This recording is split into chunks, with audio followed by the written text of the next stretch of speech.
पण सगळे पाहतात थिंकिंग ऑफ यूथ, विचार युवकांची। सध्या काल आपल्या समोर एक घटना समोर आलेली, ज्या प्रकारे ओम अपार्टमेंट आपण त्या ठिकाणी आता उपस्थित आहे। हाच ओम अपार्टमेंट काल इकडे याचा एक मलबा कोसळला होता आणि कुठे ना कुठे ते इमिजिएटली त्या लोकांना जिकडे राहत होते त्या लोकांना बाहेर काढण्यात आला आणि त्याला कुठे दुसऱ्या ठिकाणी शिफ्ट करण्यात आला। सध्या त्या पाठीमागे उपस्थित हेच लोक आहे जे इकडे गेले 10 वर्षापासून ह्या परिसरात राहतात, या बिल्डिंग मध्ये राहतात। आता आपण त्यांना विचारायचा प्रयत्न करू नेमका आता हे कुठे राहत आहे आणि याची सोय सुविधा कोण करणार आहे। सध्या आपल्याबरोबर रहिवाशीकडे जाणार आहे। ताई, मराठी येते? किती वर्षापासून आपण ह्या बिल्डिंग मध्ये राहायची? किती वर्ष?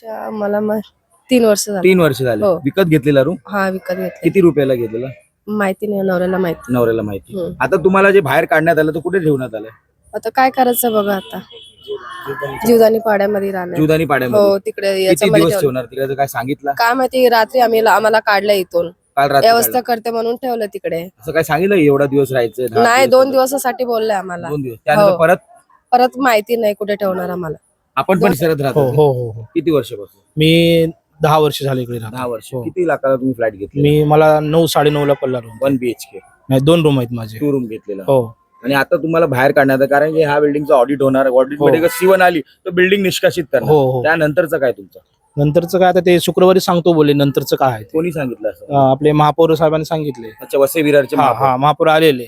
ते बोले शुक्रवारपर्यंत जे आपलं रिपोर्ट येईल त्याच्यावर अवलंबून आहे की खाली करायचं का तुम्हाला राहायला द्यायचं का बिल्डिंग रिपेअर करायची, ते शुक्रवारी कळेल असं बोले।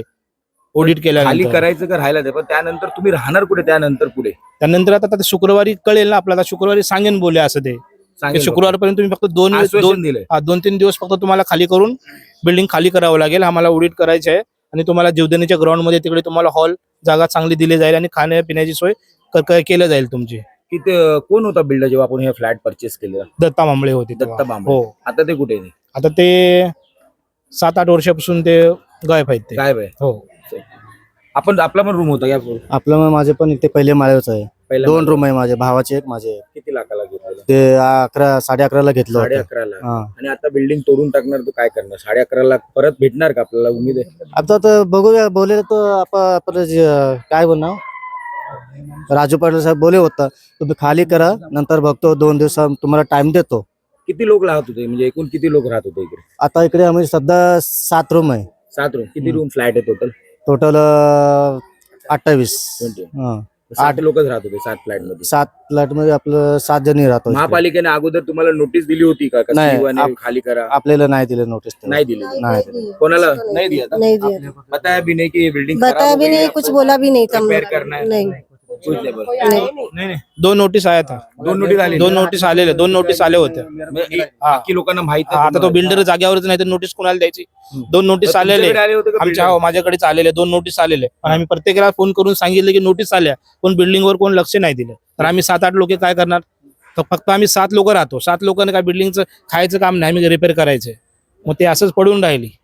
बघितलं लोकांचं म्हणणं आहे की 7 लाख, 8 लाख, 10 लाख अशा अमाऊंट मध्ये त्या लोकांनी फ्लॅट परचेस केला होता आणि आता फ्लॅट परचेस केल्यानंतर त्या लोकांना बाहेर लागतोय, म्हणजे जीवदानीच्या ग्राउंड मध्ये त्यांची सोय करण्यात आली कारण इमर्जन्सी मध्ये त्या लोकांना या बिल्डिंग मधून बाहेर काढण्यात आला होता।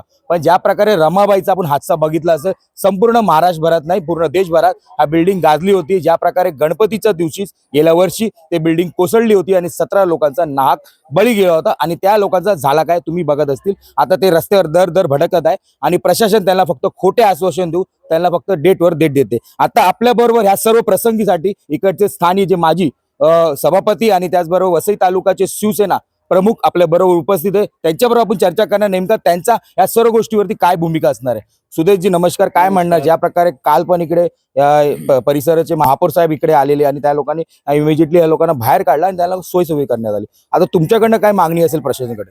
बघा, 41 बिल्डिंगचा मुद्दा आपल्याला सगळ्यांना माहिती आहे, आपण त्या सगळ्या घटनेचे साक्षीदार आहेत। त्या ठिकाणी बहुजन विकास आघाडीचे तत्कालीन नगरसेवक सीताराम गुप्ता यांनी त्या 41 बिल्डिंग आरक्षणामध्ये बांधल्या आणि त्या बिल्डिंग नंतर माननीय सर्वोच्च न्यायालयाच्या आदेशाने तोडल्या गेल्या। आज त्या तिथल्या रहिवाशांची काय परिस्थिती आहे? इथल्या जे सत्ताधारी होती तत्कालीन, त्यांनी सांगितलं की आम्ही हे करू ते करू, काही केलं नाही कोणी। त्याच्यामुळे या ठिकाणी देखील परिस्थिती काही वेगळी होणार नाही। काल या ठिकाणी आमच्या काही कार्यकर्त्यांनी मला फोन करून सांगितलं का इथल्या एका बिल्डिंगचा सज्जा कोसळलाय आणि लोकांना बाहेर काढण्यासाठी महापौर स्वतः आलेले आहेत। मी काल बाहेर होतो त्याच्यामुळे इथे येऊ शकलो नाही। परंतु लोकांशी माझी बांधिलकी आहे, त्याच्यामुळे आज या ठिकाणी मी लोकांना सांगितलं होतं की मी उद्या संध्याकाळी येतो तिकडे म्हणून. आज मी इथे आलेलो आहे, परिस्थितीची पाहणी केलेली आहे. इथल्या ज्या सहाय्यक आयुक्त आहेत अश्विनी मोरे यांच्याशी मी फोनवर बोललेलो आहे. त्यांना मी अनेक गोष्टी विचारले की या ठिकाणी तुम्ही धोकादायक इमारतीच्या कुठल्याही प्रकारची कार्यवाही केलेली आहे का. त्यांनी मला सांगितलं हो, आम्ही गेल्या वर्षी 2025ला या इमारतीला धोकादायक इमारत म्हणून नोटीस दिलेली आहे. मग मी त्यांना विचारलं की ही कारवाई करताना तुम्ही ही बिल्डिंग अनधिकृत आहे, तर या अनधिकृत बिल्डिंगला MRTPची कुठल्या प्रकारची कारवाई केलेली आहे का. तर त्यांनी म्हटलं की अशा प्रकारची कुठल्याही प्रकारची आम्ही कारवाई केलेली नाही. त्याच्यामुळे या ठिकाणच्या आयुक्तांना माझी विनंती आहे की आयुक्त महोदय, खरं तर तुम्ही स्वतः या ठिकाणी व्हिजिट करायला पाहिजे, कारण हा अनेक लोकांचा प्रश्न आहे. ह्या एका इमारतीचा नाही तर याच्या बाजूला असलेल्या 4-5 ज्या इमारती आहेत, या सगळ्या इमारती ह्या काही जीर्ण झालेल्या नाही आहेत. ह्या ज्या धोकादायक अवस्थेमध्ये आलेल्या आहेत त्या फक्त निकृष्ट दर्जाचं जे साहित्य वापरलेलं आहे, या निकृष्ट दर्जाचं साहित्य वापरल्यामुळे या सगळ्या 200 कुटुंबामधल्या जवळपास 1000 लोकांचं जीवन हे धोक्यात आलेलं आहे. आणि म्हणून या ठिकाणी मी या काही लोकांना चौकशी केली, विचारलं तुमचा बिल्डर कोण आहे. त्यांनी मला दिगंबर भांबळे, दत्ता भांबळे अशी जी नावं, म्हणजे कुठे राहायचे अगोदर, दिगंबर भांबळे आणि दत्ता भांबळे हे मी जी काही आज दिवसभरामध्ये माहिती घेतलेली त्याच्यामध्ये हे परभणी जिल्ह्यातील जिंतूर तालुक्यात राहणारी लोक आहेत आणि हे कॉन्ट्रॅक्टर, साधे कॉन्ट्रॅक्ट घेणारी लोक आहेत. म्हणजे यांची काय, कसं झाले ते, यांची काही आर्थिक, या विकासक, याच्या मागे विकासकाचा जो चेहरा आहे, ज्याला आर्थिक लाभ झालेला आहे ह्या 200 फॅमिलीकडून, त्याला शोधलं पाहिजे. म्हणजे फ्रंटमॅन कोण दुसरा आहे आणि विकासक कोण मोठा, म्हणजे पाठीमागे. मी या लोकांना तेच सांगतोय की तुम्हाला महापालिका कुठल्याही प्रकारचा न्याय देणार नाही, कारण महापालिका कायद्यामध्ये तशी कुठल्याही प्रकारची तरतूद नाही आहे. महापालिकेचे अधिकारी आणि महापालिकेचे पदाधिकारी आहेत हे तुम्हाला आश्वासनं देतील, तुमच्याकडून तुम्हाला बाहेर काढतील, तुम्हाला 8 दिवस खायला प्यायला घालतील, बिल्डिंग खाली करतील आणि एकदा का इमारत खाली झाली का तुमच्याकडे कोणीही बघणार नाही. तुमची लढाई तुम्हाला लढायचं आहे. तुम्ही जर लढणार असतील तर तुमच्या वतीने माननीय उच्च न्यायालयामध्ये आपण याचिका दाखल करू, कारण तुम्हाला घराच्या बदल्यामध्ये नुकसान भरपाई मिळाली पाहिजे, घराच्या बदल्यामध्ये घर मिळालं पाहिजे. तुमची लढाई लढायला आम्ही पूर्णपणे तयार आहोत. तुम्हाला कुठल्याही प्रकारची पैशाची तोशीस आम्ही लावून देणार नाही. आम्ही ज्या सामाजिक संघटनेतून काम करतो, जे आम्ही सामाजिक आमची जी संघटना आहे, या संघटनेच्या माध्यमातून आम्ही तुम्हाला त्या ठिकाणी माननीय उच्च न्यायालयात लढण्यासाठी वकील देऊ. त्यासाठी लागणारी फीस वगैरे जे आहे ते सगळं आम्ही बघू. फक्त लढाई तुम्हाला लढावी लागेल, कारण तुमच्या घराचा प्रश्न आहे.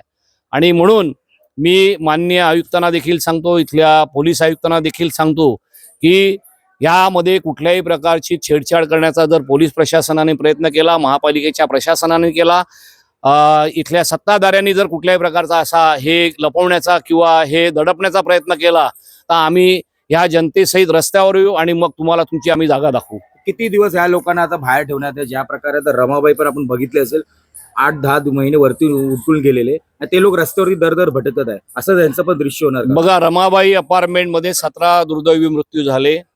त्याच्यानंतर त्या लोकांना तिथे राहण्याची तात्पुरता व्यवस्था केली. मी जे म्हणतोय त्याच्या मागे तथ्य आहे, कारण महानगरपालिका कायद्यामध्ये अशी कुठल्याही प्रकारची तरतूद नाहीये आणि अनधिकृत इमारती असल्यामुळे या लोकांना कायद्याच्या तरतुदीप्रमाणे महानगरपालिका काहीही मदत करू शकणार नाही. आता क्लस्टरचं गाजर काही लोक दाखवतात. मुळामध्ये क्लस्टर अजून राज्य शासनाने मंजूर केलेलं नाही. क्लस्टर मंजुरीसाठी माननीय आमचे नेते एकनाथ शिंदे साहेब त्या ठिकाणी प्रयत्न करतात, परंतु या गोष्टीला खूप वेळ जाणार आहे. आणि म्हणून या लोकांची परिस्थिती 8 दिवसानंतर ना घरका ना घाटका होणार आहे. आता काही लोक असाही प्रयत्न करतील की ही इमारत धोकादायक असताना देखील ही धोकादायक नाही असं मॅनेज देखील करू शकतील. तात्पुरता डागडुजी करून आजचं मरण उद्यावर ढकलतील. परंतु मी या लोकांच्या माध्यमातून आणि आपल्या सगळ्यांच्या माध्यमातून आयुक्तांना आणि सगळ्या पदाधिकाऱ्यांना सांगून ठेवतो की भविष्यात जर काही दुर्घटना घडली आणि भविष्यात काही जर जीवितहानी झाली, याला सगळे तुम्ही जबाबदार असतील, ह्याची तुम्ही नोंद घ्या. आणि म्हणून कृपया कुठल्याही प्रकारची लपवाछपी किंवा कुठल्याही प्रकारच्या लोकांशी जीवाचा खेळ करू नका, कारण या इमारती काही जीर्ण नाही आहेत, या काही इमारती जुन्या नाहीत. या फक्त 10 ते 12 वर्षापूर्वीच्या इमारती आहेत. फक्त निकृष्ट साहित्य वापरलं म्हणून ह्या इमारती जीर्ण झालेल्या आहेत. आणि म्हणून 200 कुटुंबातील 1000 लोकांशी जीवाशी खेळायचा हा जो काही ज्यांनी प्रयत्न केला आहे किंवा ज्यांनी हा प्रकार केलाय त्या लोकांना शिक्षाही झाली पाहिजे असं आमचं मत आहे. कारवाई झालीच पाहिजे, नक्कीच झाली पाहिजे. नाही झाली तर आम्ही रस्त्यावर येऊन प्रशासनाला जाब विचारू. बघितलं ज्या प्रकारे सुदेश चौधरी जे वसई तालुका प्रमुख आहे यांनी थेट आवाहन केलेलं आहे. ज्या प्रकारे आता रमाबाई नंतर ह्या लोकांचा आता घरातलं काय होणार आहे त्या बघण्यासारखं असेल. ज्या प्रकारे महापौरांनी यांना आश्वासन दिले का लवकरात लवकर यांची समस्या नक्कीच पूर्ण करणार, पण नक्कीच होताना आपल्याला दिसणार आहे का ह्या सर्व गोष्टी कशा प्रकारे असणार आणि कशा पद्धती असणार आपण नक्कीच तुम्ही पुढेही दाखवायचा प्रयत्न करू. धन्यवाद.